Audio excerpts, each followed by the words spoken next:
पांडवों के 12 साल पूर्ण हो चुके हैं। अब उन्हें आखिरी का 1 वर्ष अज्ञातवास में निकालना था। सभी पांडव विराट के राज्य में प्रवेश करते हैं और यहां वृणाला के रूप में अर्जुन ने सभी कौरवों को एक बार हरा दिया। अर्जुन ने सबकी हत्या नहीं की, परंतु कर्ण, दुर्योधन, दुशासन, भीष्म, द्रोणाचार्य आदि सभी योद्धाओं को न सिर्फ हराया, परंतु उनके कपड़े तक उतार लिए। यानी अर्धनारीश्वर स्वरूप जब आपके अंदर होता है, जब प्रकृति और पुरुष मिल जाते हैं, उस समय कोई भी विकार आपके सामने नहीं आ सकता। अर्जुन आत्म जागरण है और उसकी कथा के साथ हम ये देख रहे हैं कि आत्म जागरण कितना प्रज्वलित हो रहा है। वृणाला अर्धनारीश्वर स्वरूप है और इस स्थिति में जब साधक पहुंचता है तब सभी विकार उसे नग्न रूप में दिखाई देने लगते हैं। क्रोध नग्न रूप में दिखाई देने लगता है, जलन नग्न रूप में दिखाई देने लगती है, दिमाग, अहंकार, इच्छाएं, ये जितने विकार है, ये दुर्योधन, दुशासन, द्रोणाचार्य, अश्वत्थामा आदि के रूप में नग्न स्वरूप में दिखाई देने लगते हैं। और इसी कारण वृणाला ने इन सभी कौरवों के वस्त्र हरण कर लिए हैं। ये आपकी स्थिति है। जब अर्जुन और उत्तरा विजयी होकर विराट के दरबार में फिर से पहुंचे, युधिष्ठिर बड़े प्रसन्न हुए। ये आपकी अंतर्दृष्टि है जो प्रसन्न हुई और युधिष्ठिर ने फिर से चौपड़ खेलना शुरू कर दिया। अंतर्दृष्टि को जब ये सारे विकार नग्न स्वरूप में दिखने लग गए तो उसे ज्ञान होने लग गया, उसे ऐसा एहसास होने लग गया कि वो जीत गया है। विराट ने जब युधिष्ठिर को फिर से चौपड़ खेलते देखा तो उसने पासे उठाकर युधिष्ठिर के मुंह पर फेंक दिए और युधिष्ठिर को चोट लग गई, उसके नाक से खून आने लग गया। यानी व्यास जी कहते हैं कि ये स्थिति जीत की स्थिति नहीं है। ये ऐसा भाव पैदा कर रही है कि आप अर्धनारीश्वर स्वरूप में आ चुके हैं, आपको आपके विकार नग्न स्वरूप में दिखाई दे रहे हैं, परंतु क्या यह जीत है? विराट कहते हैं कि यह जीत नहीं है, अभी तो युद्ध होना बाकी है। अर्जुन के पराक्रम से विराट अति प्रसन्न हुए। उन्होंने अपनी पुत्री का हाथ अर्जुन के हाथ में देने का प्रस्ताव रखा। पुत्री क्या है? पुत्री उत्तरा एक ऐसी स्थिति है जो विराट के दरबार में है, जो अर्धनारीश्वर स्वरूप आपने समाधि के रूप में स्थापित कर लिया है, प्राप्त कर लिया है। वहां पर कोई चीज है और ये चीज आज विराट आपको देना चाहते हैं, परंतु क्या ये सत्य है या सिर्फ सत्य की एक अनुभूति है? अर्जुन कहते हैं कि उत्तरा की शादी मुझसे नहीं, मेरे पुत्र अभिमन्यु से करवा दो। अभिमन्यु का मतलब मोह है और ये जो स्थिति है एक हैलुसिनेशन है, इसको आपसे मोह हो सकता है। स्वर्ग की प्राप्ति, वैभव की प्राप्ति, ये सभी एक छलावा है। एक साधक के रूप में आप ऐसी स्थिति से विवाह नहीं कर सकते हैं। आपको तो आगे युद्ध लड़ना है। आप मोह से, अभिमन्यु से उत्तरा का विवाह करा देते हैं। अब आगे हम आहिस्ता आहिस्ता कुरुक्षेत्र के युद्ध की तरफ बढ़ रहे हैं। सारी बातें जो अर्जुन से सीधा संबंध नहीं रखती, मैं उन्हें छोड़ दूंगा ताकि ये डिस्कोर्स छोटा रहे, संक्षिप्त रहे। परंतु इस स्थिति में एक व्यक्ति का जिक्र बहुत आवश्यक है। यह व्यक्ति है कर्ण। कर्ण का मतलब इच्छाएं होता है। ये पांडवों का सबसे बड़ा भाई है और पहले ये अंग प्रदेश का राजा होता है, ये निम्न जाति का होता है। आप देखेंगे कि एक मनुष्य शरीर में इच्छाएं प्रारंभिक दौर में निम्न स्तरीय ही होती है। अंग प्रदेश का मतलब जेनाइटल्स होता है, यानी सेक्सुअल अट्रैक्शंस, सेक्स की तरफ प्रभावित होना। इन प्रकार की इच्छाएं मनुष्य शरीर में प्रारंभिक दौर में होती है, परंतु अब कर्ण का विकास हो रहा है। कर्ण ने अपने कवच और अपने कुंडल का दान स्वयंभू कर दिया है। उसे पता था कि इंद्र ब्राह्मण के भेष में आ रहा है, परंतु उसने स्वयं अपने हाथों से अपने कवच का दान कर दिया, अपने कुंडलों का दान कर दिया। यानी इच्छाएं भी अब युद्ध चाहती है। पूरे वाक्य में यदि आप देखें तो कर्ण ही एक ऐसा योद्धा है जो युद्ध चाहता है। दुर्योधन और कर्ण युद्ध के साथ हैं, वो युद्ध चाहते हैं, और बाकी सभी लोग द्रोणाचार्य, धृतराष्ट्र, गांधारी, भीष्म, विदुर, ये सब युद्ध नहीं चाहते। यही स्थिति साधकों की होती है। साधक युद्ध नहीं चाहते, उनके क्रोध ही खत्म हो चुका होता है, उनकी इच्छाएं खत्म हो चुकी होती है, और इस वजह से युद्ध नहीं होता। युद्ध आवश्यक है। पांडवों की तरफ से कृष्ण युद्ध के वकील हैं, ये युद्ध की वकालत करते हैं। तो दोनों तरफ से यदि आप देखें तो एक तरफ कृष्ण है जो युद्ध चाहते हैं, और दूसरी तरफ दुर्योधन और कर्ण है जो युद्ध चाहते हैं। यानी आपके शरीर के अंदर क्या ये स्थिति जहां उत्तरा आपको विवाह स्वरूप मिल रही है, या एक प्रचंड युद्ध जहां पर आप सभी विकारों का नाश करोगे, ऐसी स्थिति, इन दोनों स्थितियों में अक्सर साधक उत्तरा से विवाह कर लेते हैं। अक्सर साधक इस स्थिति को एक उपलब्धि मानकर वहीं रह जाते हैं, वो भक्ति भाव में रह जाते हैं, वो साधना के उस पड़ाव तक नहीं पहुंच पाते जिस पड़ाव के लिए भगवान श्री कृष्ण पांडवों को कहते हैं कि युद्ध करना है। कर्ण इच्छा है, प्रारंभिक इच्छाएं भले कैसी भी हो, एक साधक की आखिरी इच्छा सत्य के प्राप्ति की इच्छा होती है। सत्य के प्राप्ति की इच्छा भी तो इच्छा ही है। यानी कर्ण जिएगा, परंतु कर्ण पूर्ण रूप से कमजोर हो गया होगा। कर्ण ने कुंती को वचन दिया कि वो किसी और पांडव के साथ युद्ध नहीं करेगा, वो सिर्फ अर्जुन से युद्ध करेगा। और उसने कुंती से कहा कि युद्ध के पश्चात वो 5 पुत्रों की मां ही कहलाएगी, क्या तो कर्ण बचेगा या अर्जुन बचेगा। यानी क्या तो आत्म जागरण इतना बड़ा हो जाएगा कि जानने की इच्छा खत्म हो जाएगी, क्योंकि आप उपलब्धि को प्राप्त कर चुके होंगे। जब आप किसी चीज को प्राप्त कर चुके होते हैं तो उसकी प्राप्ति की इच्छा खत्म हो जाती है। यानी क्या तो कर्ण बचेगा या अर्जुन बचेगा, यही युद्ध है। यदि आप सत्य को प्राप्त कर लेते हैं तो सत्य प्राप्ति की इच्छा खत्म हो जाती है, और यदि आप विफल रहते हैं तो वो इच्छा बनी रहती है। इसी युद्ध को भगवान श्री कृष्ण ने महाभारत का कुरुक्षेत्र का युद्ध कहा है। युद्ध की तैयारियां शुरू हो गई। बीच बचाव के जितने प्रयत्न किए जा सकते थे किए गए। विदुर ने प्रयत्न किए, श्री कृष्ण ने प्रयत्न किए, परंतु श्री कृष्ण ने दिल से प्रयत्न नहीं किया।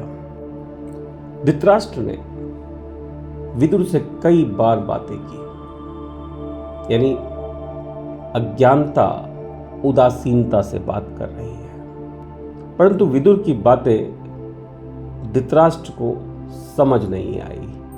विदुर ने भी हाथ जोड़ लिए, कहा कि अब मेरे पास और बताने के लिए नहीं है।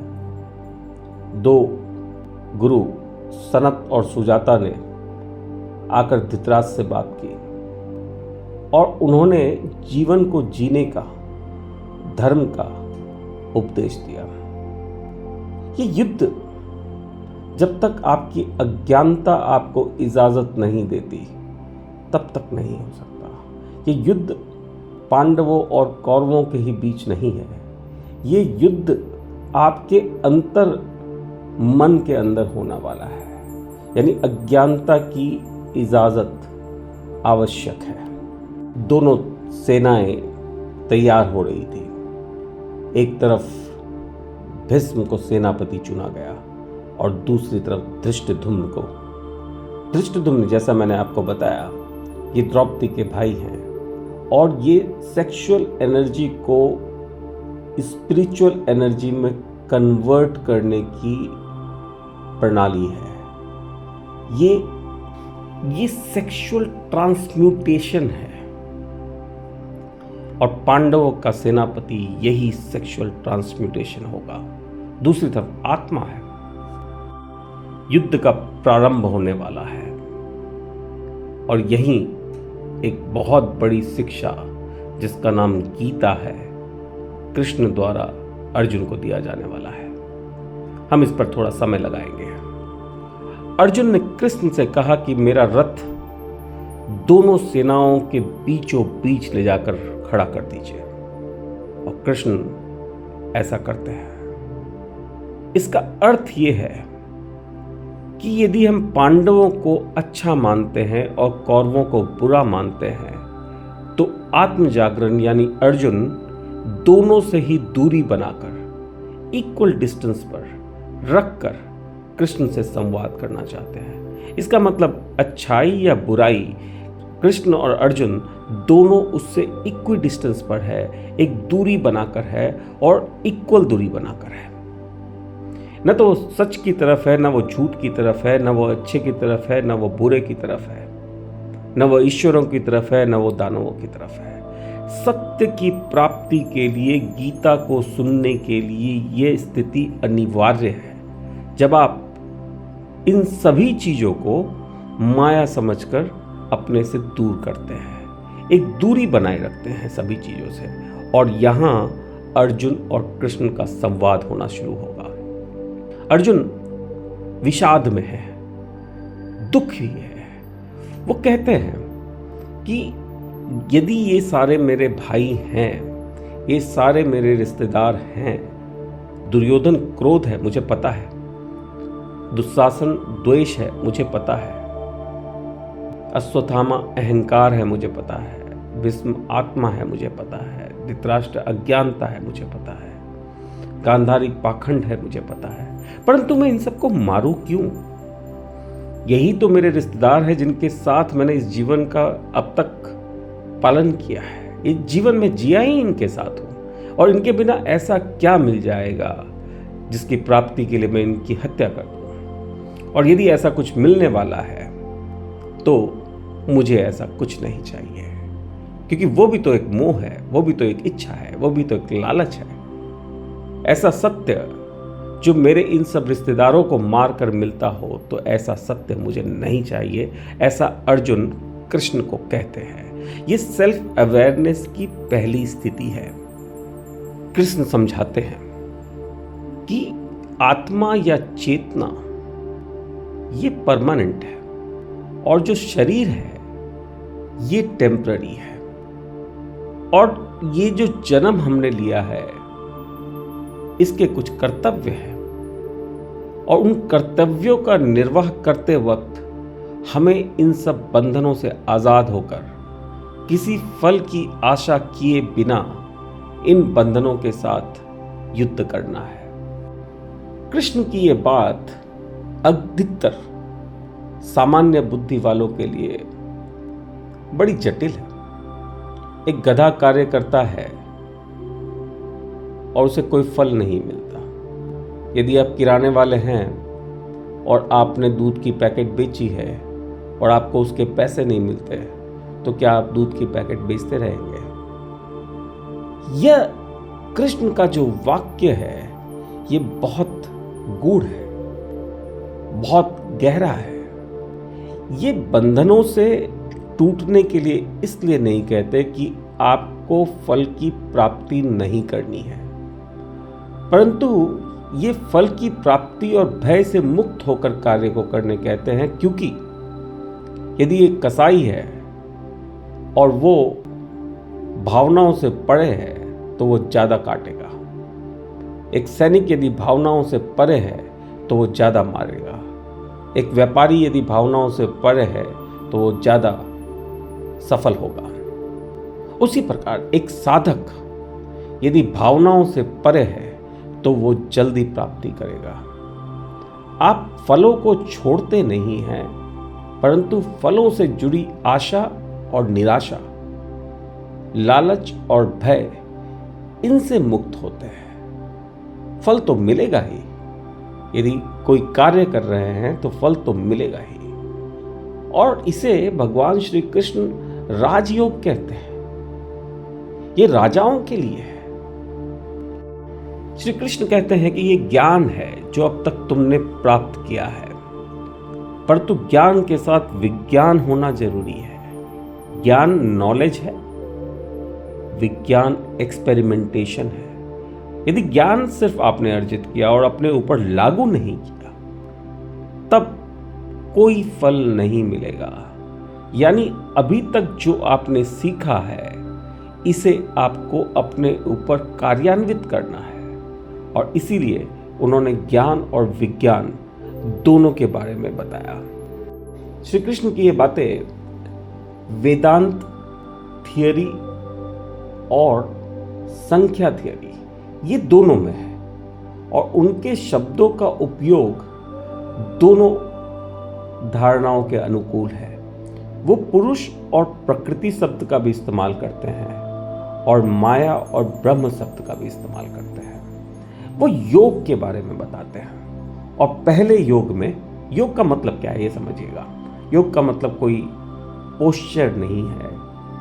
योग का मतलब है जोड़ना, जोड़ देना, युक्ति कर देना। तो सबसे पहले श्री कृष्ण अपने आप को यानी ब्रह्म को माया के साथ जोड़ते हैं। वह कहते हैं कि मैं ही सब हूं, जो तुम देख रहे हो वो सब मैं हूं। नक्षत्रों में उन्होंने अपने आप को चंद्र कहा है। कई बार लोग कहते हैं कि चंद्र तो नक्षत्र नहीं है, ग्रह नहीं है, परंतु मनुष्य के लिए सबसे नजदीक जो पृथ्वी के सिवा दिखता है वो चंद्र है।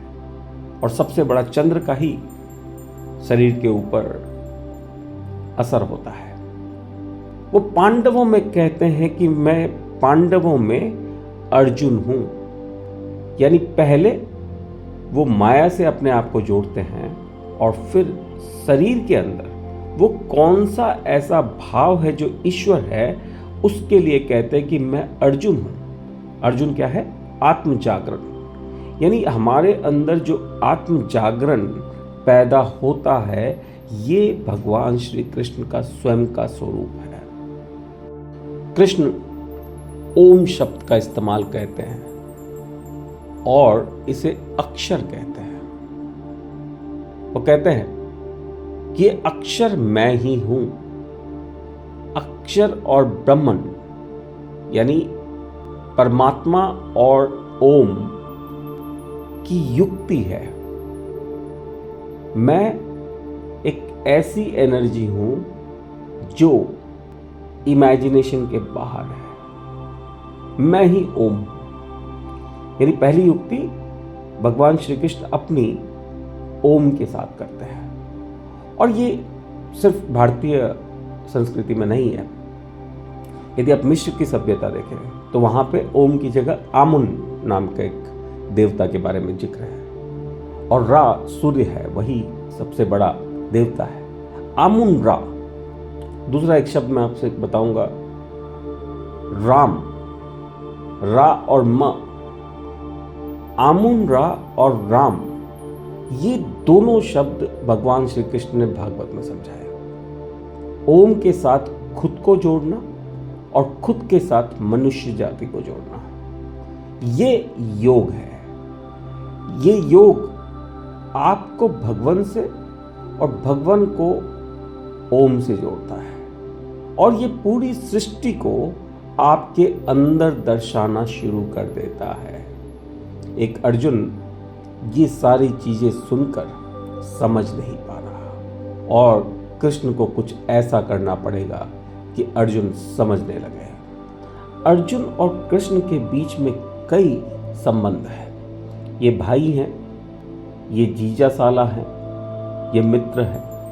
परंतु अभी आगे होने वाली घटना से जो होगा वो भागवत गीता के उपदेश के लिए अति अनिवार्य है।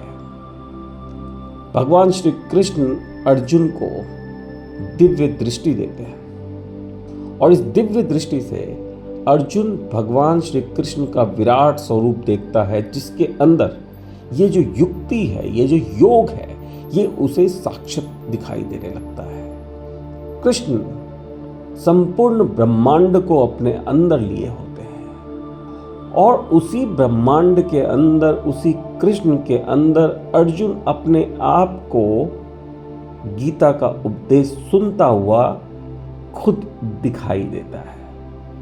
ये योग है, ये योग है जिसमें कृष्ण माया से जुड़े हैं, ब्रह्मांड से जुड़े हैं, ओम से जुड़े हैं और आप नर स्वरूप अपनी आत्म जागरण की वजह से आप कृष्णमय हो गए और कृष्ण आपके अंदर भी उतने ही हैं जितने ब्रह्मांड में हैं। ये योग है और यही योग की शिक्षा है। विराट स्वरूप के दर्शन के बाद भगवान श्री कृष्ण ने वो दैविक दृष्टि अर्जुन से फिर से ले ली। अर्जुन फिर एक सामान्य व्यक्ति की तरह हो गया और अर्जुन के एक पुराने सवाल का जवाब अब भगवान श्री कृष्ण देते हैं। अर्जुन बार बार संन्यास की बात करते हैं और अर्जुन ने बार बार कृष्ण से कहा कि ये युद्ध नहीं, मैं संन्यास ले लूंगा। कृष्ण अब संन्यास की बात करते हैं। वो कहते हैं कि यदि तुम मुझसे प्रेम करो, मुझ में आस्था रखो, तो तुम शांति को प्राप्त करोगे। ध्यान दीजिएगा, अब ये विराट स्वरूप अर्जुन देख चुके हैं, परंतु चूंकि दैविक दृष्टि खत्म हो गई है तो उसे सिर्फ एक एहसास है कि उसने ऐसा कुछ देखा है। अब जो भगवान श्री कृष्ण की शिक्षा है वो एक सामान्य व्यक्ति के लिए है। वो कहते हैं कि यदि आप मुझ में आस्था रखें, सीधे रास्ते पर चले, तो आपको शांति प्राप्त होगी। उन्होंने कभी नहीं कहा कि आपको मोक्ष प्राप्त होगा, आपको ऐश्वर्यता प्राप्त होगी, आप मुझ जैसे बन जाएंगे। उन्होंने कहा कि आपको शांति प्राप्त होगी। तो यदि आपका लक्ष्य कृष्णमय होना नहीं है, अपने अंदर के कृष्ण को जागृत करना नहीं है, तो शांति आपके लिए एक बेहतरीन पुरस्कार हो सकती है। याद रखिएगा, दशरथ की एक पुत्री हुआ करती थी जिसका नाम शांता था, परंतु दशरथ शांति के साथ नहीं रहना चाहते थे। वो राम का जन्म होना चाहते थे। वो राम की प्राप्ति के लिए तपस्या करते रहे, पूजा पाठ करते रहे और फिर उन्हें राम की प्राप्ति हुई। यानी मनुष्य जाति में, मनुष्यों में कई लोग यहाँ रुक जाएंगे। कई लोग शांति के लिए सिर्फ कृष्ण में आस्था रखकर कृष्ण के प्रेम में, भक्ति भाव में रह जाएंगे, परंतु कुछ बिरले ही होंगे जो अपने अंदर का ये कुरुक्षेत्र का युद्ध कर लेंगे। अर्जुन की स्थिति बिल्कुल उसी प्रकार है जैसे पैगंबर मोहम्मद ने कहा कि मैं बहुत ऊपर तक चला गया था, परंतु वहां से मैं फिसल गया और जन्नत की बालकनी में, जन्नत के छज्जों पे मैं लटक के रहा और वहां ईश्वर ने मुझे काफी सारी बातें बताई। अर्जुन का विराट स्वरूप देखकर वापस आ जाना उसी प्रकार है जैसे वो जन्नत के छज्जों पे लटका है। कृष्ण की सारी बातें जब तक आप साधना नहीं करते आपको समझ में नहीं आएगी, और ये छज्जे पे लटकते हुए की जितनी बातें हैं शायद थोड़ी बहुत आपको समझ में आ जाए। इसी वजह से ग्रंथ लिखे जाते हैं, इसी वजह से ग्रंथ लोकप्रिय भी होते हैं। कृष्ण क्षेत्र और क्षेत्रांजन के बीच का भेद बताते हैं, यानी फील्ड और ऑब्जर्वर के बीच की बातों का जिक्र करते हैं कि देख कौन रहा है और क्षेत्र क्या है। और इसके अंदर वो बताते हैं कि ये जो क्षेत्र है उसका गुरु दिमाग है। और चूंकि अर्जुन ने सुभद्रा से विवाह किया हुआ है, माया से विवाह किया हुआ है, इस क्षेत्र से आप अपने आप को स्वतंत्र करने में कई बार असफल रहेंगे, क्योंकि क्षेत्र जो है ये आपके दिमाग और माया द्वारा निर्मित है।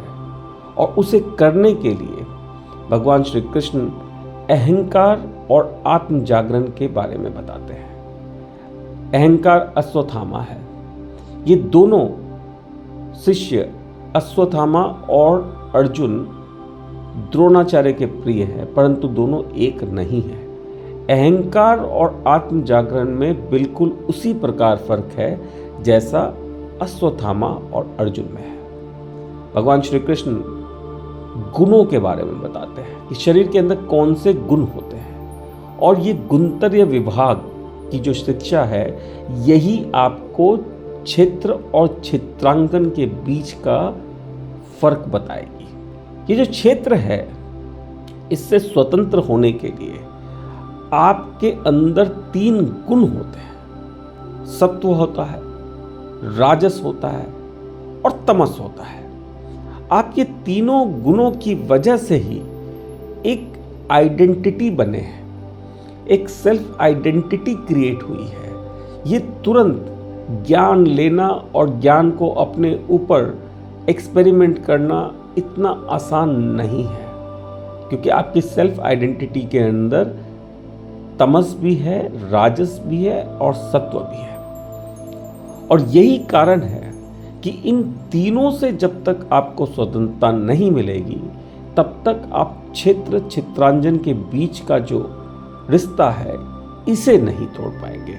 यही गीता की शिक्षा है। और भगवान श्री कृष्ण कहते हैं कि ये जरूरी है, क्योंकि यदि आपने ये नहीं किया तब ऊपरी पड़ाव पर पहुंचकर आप भटक सकते हैं। उन्होंने एक बेहतरीन उदाहरण एक उल्टे वृक्ष का दिया। उन्होंने कहा कि ऐसा वृक्ष आप अपनी भावना में लेकर आए जो उल्टा है, जिसकी जड़ें हवा में है और जिसकी शाखाएं पत्ते नीचे की ओर है। ये शाखाएं और पत्ते इंद्रियों की तरह है, ये आपका क्षेत्र है। और जब तक इन इंद्रियों को ना काटा जाए, जब तक इन गुणों को जो पत्तों के रूप से अंदर जा रहे हैं इन्हें नहीं काटा जाए, तब तक आप जड़ों के तरफ आसानी से नहीं पहुंच सकते हैं। और यही कारण है कि भगवान श्री कृष्ण ने इन तीनों गुणों के ऊपर काम करने के लिए कहा। भगवान श्री कृष्ण ने चेताया कि जब आप इन पत्तों और इन शाखाओं को काट देंगे और ऊपर की तरफ जाएंगे, तब आपकी जो सेल्फ आइडेंटिटी है वो आपको प्रकाश की तरफ भी ले जा सकती है और अंधेरे के तरफ भी ले जा सकती है। आप गॉडली भी हो सकते हैं और आप डेमोनिक भी हो सकते हैं। और सनातन धर्म में ये बातें बहुत अच्छी तरीके से दिखाई गई है। रावण भी साधना करता था, परंतु उसके तामसिक गुण, उसके जो राक्षसी डीएनए उसके अंदर था, क्योंकि वो राक्षसी माता का पुत्र था, ये उसे अंधकार की तरफ टिल्ट करता था। तो आपको जो ये गुण है, सत्व, तमस और राजस, इन सब पर विजय प्राप्त करनी पड़ेगी। ये युद्ध इतना आसान नहीं होगा, कि साधना तो कर लेंगे, परंतु जो सेल्फ आइडेंटिटी क्रिएट हुई है वो इन गुणों से बनी हुई है। गीता में भगवान श्री कृष्ण एक ऐसा ज्ञान देते हैं जो अभूतपूर्व है और अक्सर ये लोगों को समझ में नहीं आता। ये ज्ञान है संयम का। संयम क्या है? संयम धारणा, ध्यान और समाधि तीनों को मिलाकर एक अलग स्वरूप देता है। अक्सर लोगों को लगता है कि मेडिटेशन का मतलब है माइंडलेसनेस, दिमाग को शांत कर देना, और इसी कारण से मॉडर्न मेडिटेशनल टेक्निक्स का साधना से कोई कनेक्शन नहीं रहा। ये क्षणिक प्रभाव देती है, परंतु इसका ऐश्वर्यता से कोई लेना देना नहीं है। संयम कृष्ण की शिक्षा है। ये कंसंट्रेशन, मेडिटेशन और यूनिसन तीनों को एक साथ प्रज्वलित कर देती है।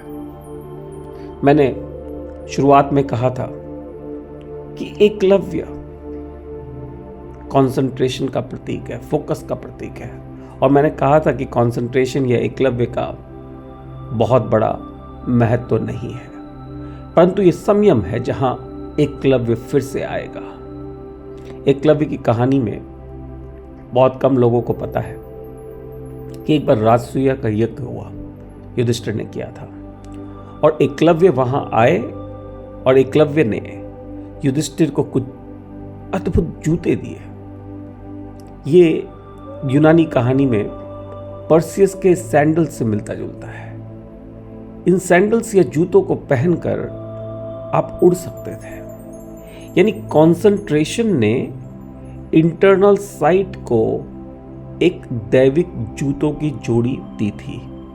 ये कहानी एकलव्य ने युधिष्ठिर को जूते देने की कहानी के रूप में दिखाई गई है। संयम क्या है कि आप मेडिटेशन कर रहे हैं, साधना कर रहे हैं, परंतु कंसंट्रेशन है, और ये कंसंट्रेशन आपके सभी शरीर के हिस्सों में उड़ता हुआ, जैसे कि अंतर्दृष्टि को उड़ने वाले जूते मिल गए हों। इस प्रकार से अष्टांग योग के बारे में कहा गया है। संयम का अष्टांग योग से बहुत बड़ा लेन देन है। इसमें आप समाधि करते वक्त अपनी कंसंट्रेशन को अपने सभी अंगों में उड़ता हुआ एहसास करते हैं। ये संयम है, और ये संयम अक्सर जिनका स्क्रिप्चर से, ग्रंथों से लेना देना नहीं है, वो नहीं कर सकते। यही माइंडफुलनेस होगा। माइंडफुलनेस और माइंडलेसनेस ये एक साधक और एक बिना फाउंडेशन की मेडिटेशन के बीच का डिफरेंस है। मेडिटेशन करना बहुत आसान है, परंतु संयम करना ये वही व्यक्ति कर सकता है जिसने ग्रंथों का पाठ किया हो, जिसने ग्रंथ पढ़े हो, जिसने हर चीजों को गहराई से समझा हो। यानी धारणा, ध्यान और साधना, इन तीनों को एक साथ करने की शिक्षा भगवान श्री कृष्ण अर्जुन को देते हैं। आज के लिए इतना ही। बहुत बहुत धन्यवाद।